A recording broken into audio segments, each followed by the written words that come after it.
First Edition starts now. Good afternoon and thank you for joining us for News 13 First Edition. I'm Annette Pegler. Darlene Graham has officially won the seat to represent the Republican Party in this year's Senate primary race. We'll walk you through her campaign and where she got the most votes. And Myrtle Beach is offering businesses some extra help to spruce up storefronts. We'll tell you everything you need to know about City Council's new programs. Plus later, we are hearing from the Gary community in Indiana as many people have been without power for more than 2 weeks due to storms that hit that area. And this week's temperatures have definitely cooled down compared to last week. Meteorologist Krista Chang joins us now in our weather center. And Krista, what should we expect for the rest of our week? Yes, Annette, we are going to be seeing some of these cooler temperatures. They are back to near seasonal thanks to a front that is really just going to stall over the area throughout the weekend. But along with that front, we are also going to see some afternoon and evening scattered showers. Right now, we are taking a live look outside Georgetown, and earlier in the day, we had some heavy downpours, even some frequent lightning. Right now, we're a little bit more dry in Georgetown, but that chance for scattered showers is going to continue off and on, at least until about 8-9 p.m., and then it will slowly start to taper off. Our radar and satellite showing those showers that already moved through the area. We're a little bit more dry right now for majority, but even some of us are still looking at that stray chance for a storm.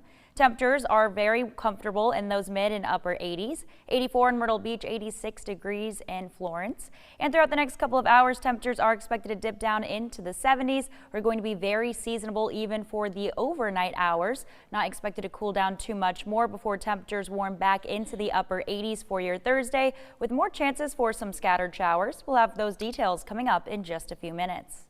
Krista, thank you. Interim Senator Darlene Graham has won the Republican nomination in South Carolina.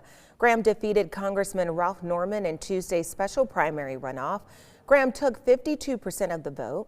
Norman carried the western upstate, the area he currently represents in Congress, but Graham won the majority in the rest of South Carolina, including Horry County, where nearly 74% of people voted for Graham. A local political science professor is sharing his expertise on why he believes South Carolina voted the way they did. And I think the combination of the Donald Trump endorsement and the Russell Fry endorsement, I mean, he wanted to beat her, right? But he did what President Trump requested and he came out for her. And I think that was very helpful to her. Coming up at 5, News 13's Morgan Baker will have more from Dr. White on what made Graham's campaign so effective with voters. Well, it was announced Tuesday that 2 Conway men have now been sentenced to life in prison for a deadly 2023 home invasion. The solicitor's office says Sean Page Jr. and Franklin Vereen Price were convicted of murder, first-degree burglary, and conspiracy. The conviction comes after the December 2023 killing of Ron Riggins at his home on Kings Crest Drive. Page and Vereen Price were convicted of breaking into Riggins' home while armed. Riggins' wife addressed the court during the sentencing, saying she wouldn't wish this on her worst enemy and that she is struggling to raise their 4 children alone. The Horry County Coroner's Office says that a 3-year-old died after being hit by a vehicle in Myrtle Beach on Sunday. Asia Masidikova died after she was hit in the parking lot on Greens Boulevard. She lived in Myrtle Beach. No additional information is available at this time. The Myrtle Beach Police Department is investigating this incident. Myrtle Beach police are asking for your help tonight identifying a body that was found more than 2 weeks ago. Police said the body was found around the 1000 block of Highway 501 on August 8th. The person did not have any identification, a phone, or any identifying belongings or tattoos. But investigators have searched local, state, and federal databases and have not been able to identify the person.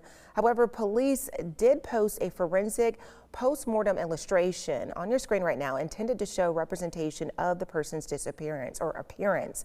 The police are asking anyone with information to contact them. Florence police say a man was arrested on a hit-and-run charge after a pedestrian was left critically injured Monday night. Taquan Burgess was charged with hit-and-run resulting in grave bodily injury among several other charges. Officers responded at around 8:45 Monday night to the area of Church Street and Palmetto Street for a hit-and-run involving a pedestrian. The victim was found and taken to the hospital with life-threatening injuries. Officers located Burgess' car using flock cameras. News 13 on-time traffic, sponsored by Joy Law Firm. Just call Joy. And to look at your evening commute, just some light commuter traffic happening right now for parts of 501 in between CCU and Carolina Forest. Our drive times from 501 Carolina Forest to CCU moving about 15 minutes. 17 Farrell Parkway to Glens Bay will take you 9. 17 Mr. Joe White to 82nd Parkway right now is moving about 12 minutes. We're not seeing any slowdowns across parts of downtown Florence, just some light commuter traffic happening for parts of South Irby Street. But from 95 TV Road to 76 drive times moving at the usual 9 minutes. 76 5 Points to Irby will take you 5. And 52 Palmetto to I-95 is moving on time with 7 minutes. Krista, thank you. Myrtle Beach is offering businesses some extra help to spruce up storefronts and fill vacant ones. 2 new incentive programs approved by City Council this week will begin next Monday. News 13's Cameron Townsend explains how they'll work. The 2 programs target 2 different needs. One is available to businesses citywide who are looking to improve their storefronts, while the other is designed specifically to bring new businesses into vacant properties. Myrtle Beach is rolling out 2 new pilot programs aimed at helping local businesses invest in their properties and bring vacant storefronts back to life. The citywide facade improvement program will reimburse businesses for up to half of eligible exterior improvements, with a maximum award of $10,000. The vacant storefront program is more targeted, applying only to the Art and C7 districts downtown, which you can see a map of on your screen now.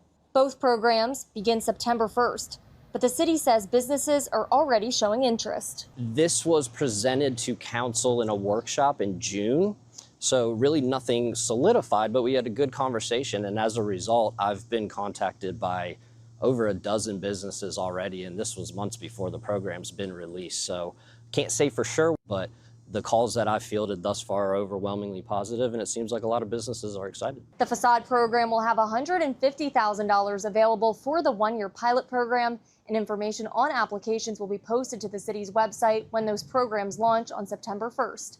In Myrtle Beach, Cameron Townsend, News 13. Cameron, thank you. Georgetown planning commissioners are supporting the city's Community Appearance Board, or CAB, as it could potentially be discontinued by the city. The board is made up of a handful of volunteers tasked with managing development rules and regulations in parts of the city. It was created in recent years and works alongside the city's Architectural Review Board. The city's Planning Commission held a meeting last night. Many attended to say they want to keep the board. If someone's building a new building within the corridor, if they're redoing signage, within those conditions, that's where the CAB becomes an important component for our citizens. I'm a business owner, a small business owner here in town as well. So the success of Georgetown relates to the success of small businesses here in town. And we're definitely here to make sure that our city moves forward in the best step possible, and dissolving the CAB is definitely not a good step forward. Now, some also fear that the removal of the CAB could have an impact on the redevelopment of the former steel mill in Georgetown, which currently falls under the CAB's responsibility. The Planning Commission unanimously voted during the meeting to keep the board, but it will ultimately be up to the City Council to vote on that at their next meeting in September. Well, tomorrow, some residents in Georgetown County will experience a temporary water outage. If you live on Parker Drive, North Mole Drive, Shorebird Loop, or Utah Lane, the Georgetown County Water and Sewer District says you will have a water outage while crews work on that water system. The outage is expected to last from 9 tomorrow until noon. The South Carolina Department of Environmental Services is partnering with leading environmental organizations to launch an on-demand living shorelines training course. The department, I should say, says the program explores the benefits of living shorelines in South Carolina's ecosystems.